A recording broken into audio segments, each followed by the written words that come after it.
Hi guys, welcome to 30 Days to Your First Website Design, a Tuts Plus Premium course. My name's Ian Yates.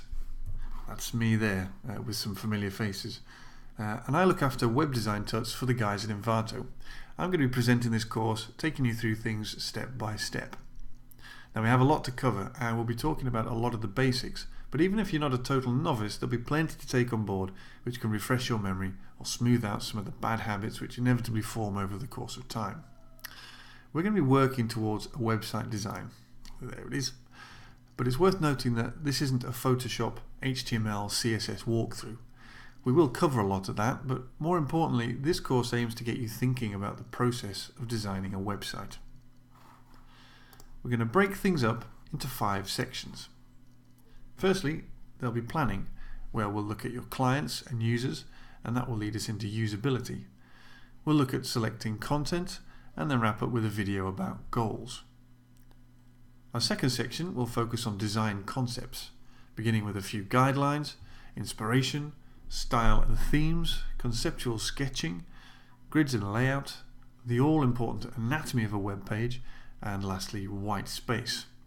And there's a reason for that piece of cheese being there, which you'll find out later.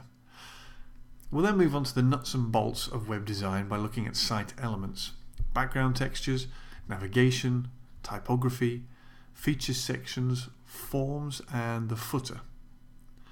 Then section 4 will lead us into prepping our design. It's a relatively brief section comprised of just 3 videos. We'll look at deciding what should be handled with CSS, and then we'll look into sprite sheets, and lastly, organization. The final section, section 5, will concentrate on implementing your design.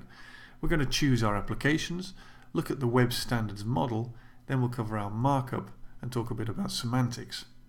Then we'll move on to styling our markup before looking at browsers, and then we'll have a couple of videos on JavaScript behavior. Lastly, we'll perform some cross-browser testing before finally implementing Google Analytics. Now there's a lot to take in, but we'll go about things at a relaxed pace and the final result will make it all worthwhile. Okay, make yourself a coffee or a cup of tea and let's get going.